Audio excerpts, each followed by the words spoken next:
Saya akan memberikan, bukan pelajaran sih, kayak bagaimana cara, bahasa pemrograman itu bisa mengirimkan, email ke kita gitu.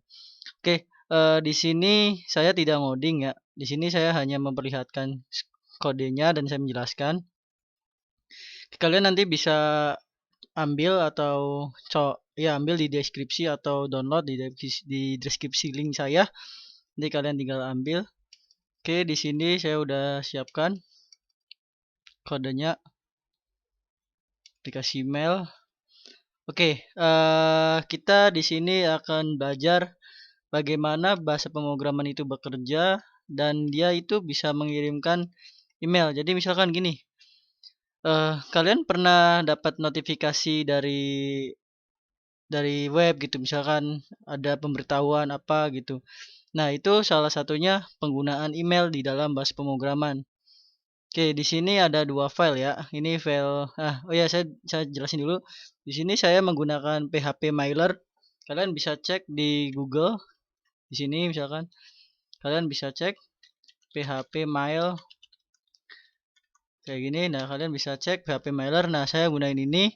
Kalian bisa cari-cari referensinya di sini bisa ada GitHub-nya juga. Kalian tinggal baca-baca panduannya di sini udah jelas ya. Ini versi terbarunya dia 6.5. Dan kemudian ini cara penggunaannya dia bisa use PHP Mailer dan PHP Mailer. Oke, di sini required dan ini pokoknya cara penggunanya kalian baca aja dokumentasinya. Oke, di sini saya udah download PHP Mailernya. Nih, di sini dia kelas PHP Mailer.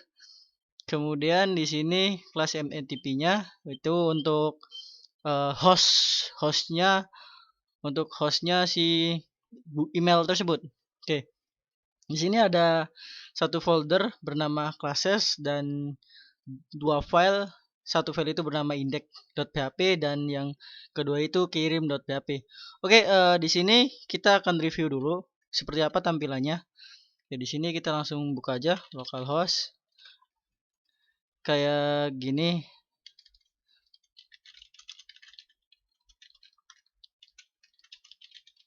Oke, kayak gini. Jadi email tujuan, kemudian subjek dan pesan.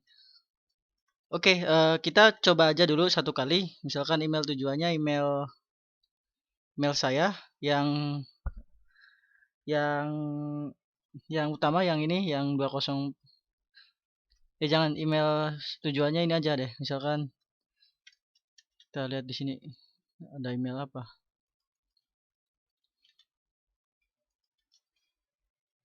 Ntar dulu tuh teman-teman. Saya pakai email tujuannya yang mana ya? Oke.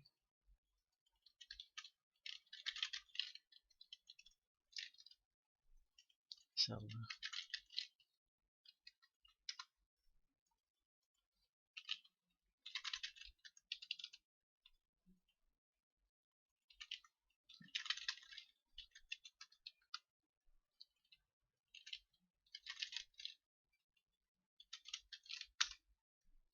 Oke, saya lupa paspornya ya.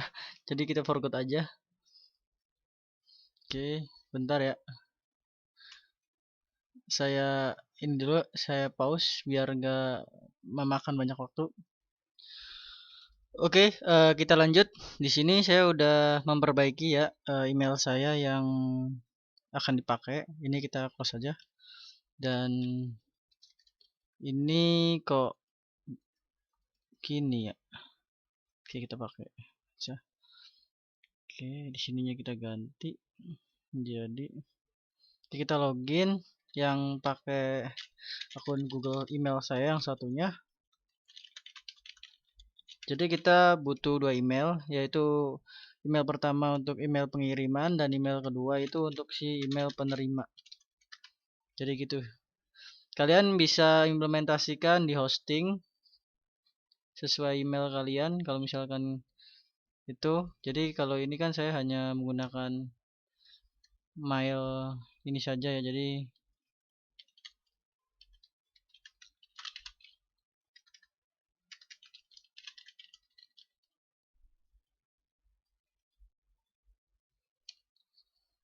oke, saya diminta untuk verifikasi. Oke. Oke, kita langsung ke mail. Oke, jadi kita akan coba.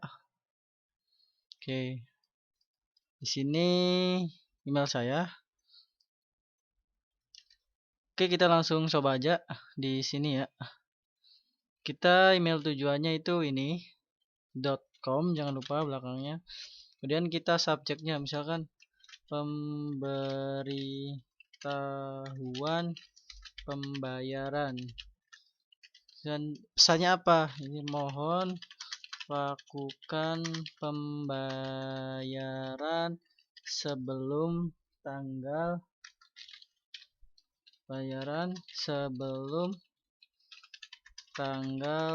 jatuh tempo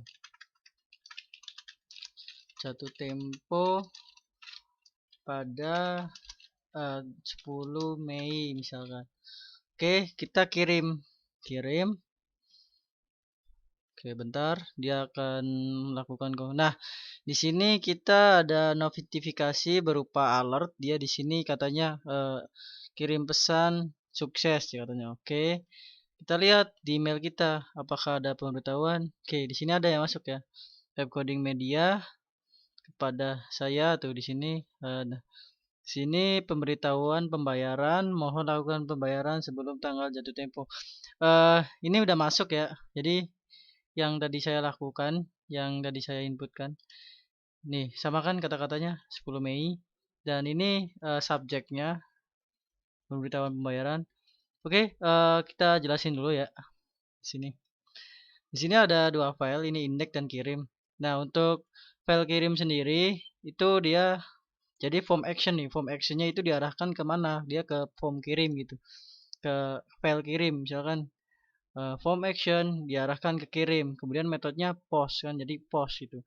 Nah, ketika ada berupa aksi di sini atau penginputan data, ya penginputan data gitu. Ketika tombol buttonnya ini diklik, kemudian dia ada tipenya itu namenya kirim dan tipenya submit. Kemudian ketika di sini, di situ kan udah tipenya submit dan ada value-nya. Dan kemudian di sini si variabel tujuan ini dia menampung variabel post tujuan itu yang dari indeks nih. Jadi menampung ini name yang di sini. Kemudian ketika itu dia memanggil include. Jadi saya akan memanggil include di dalam folder classes ini. Di dalam folder classes, kemudian saya panggil php mailer gitu kan. Dan di sini untuk sintak emailnya. Jadi sini dia membuat untuk memerintahkan membuat sebuah email baru. Kemudian ini SMTP-nya dan ini SMTP shortcut-nya berbentuk SSL dan ini host-nya. Host itu kalau kalian di hosting nanti kalian akan host emailnya itu apa? Misalkan web apa sih admin.com itu. Nah, kayak gitu. Nah, di sini mail debugnya itu 1 dan ini portnya, ini port tuh bukan port yang di SMTP ya, tapi port dari bawaan emailnya. Jadi dia tuh khusus jadi 465 dan kemudian SMTP outnya dia benar dan di sini user email tuh jadi username yang akan mengirimnya tuh apa kalau misalkan di hosting itu username domainnya gitu atau ya username untuk login. Nah, di sini ada password. Nah, jika kalian paspornya di autentifikasi atau verifikasi 2 langkah, maka kalian harus melakukan cara seperti ini. Jadi kalian nggak bisa lakuin ini kalau harus kalau ini kan nggak pakai verifikasi 2 langkah. Jadi nggak apa-apa kalau pakai yang verifikasi 2 langkah nih seperti ini. Kita buka Google lagi, kita yang satunya. Oke. Kalau misalkan dia pakai verifikasi 2 langkah, jadi misalkan ada pokoknya minta izin. Jadi si HP itu terkoneksi dengan HP. Si Google itu Gmail itu terhubung sama HP gitu. Kemudian dia minta kode. Nah, itu namanya verifikasi 2 langkah. Dan di sini kita pergi ke kelola akun. Nanti kita akan membuat password. Passwordnya itu yang dibuatin oleh pihak Gmailnya atau pihak Google-nya. Kalian masuk ke sini, Sandi aplikasi. Kalian masukkan passwordnya.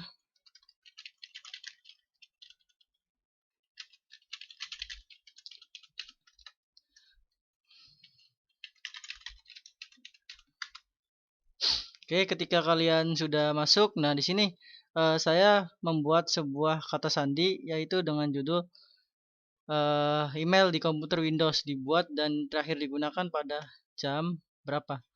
22.46 berarti sekarang ya. Oke, berarti ketika kalian belum ada kayak gini, kalian bisa ini pilih kemudian email dan pilih perangkat. Perangkatnya di mana? Misalkan di komputer atau di iPhone atau di mana terserah. Kemudian buat dan nanti kalian akan mendapat sebuah ini sebuah account atau password. Jadi kalian copy password ini, kalian copy semuanya, kemudian kode ini tuh kemudian kalian pastekan di sini gitu. Oke, jadi untuk implementasi email di PHP Mailer atau di pemrograman tuh kayak gitu ya teman-teman. Tidak terlalu susah juga sih kalau kalian memahamin. Oke, mungkin untuk penjabaran dari PHP Mailer menurut saya cukup jelas ya. Nanti saya akan bagikan shortcode-nya di link di deskripsi. Kalian bisa belajar atau implementasikan sendiri. Oke, saya tutup untuk tutorial tentang PHP Mailer di bahasa pemrograman PHP. Sekian dari saya. Assalamualaikum warahmatullahi wabarakatuh.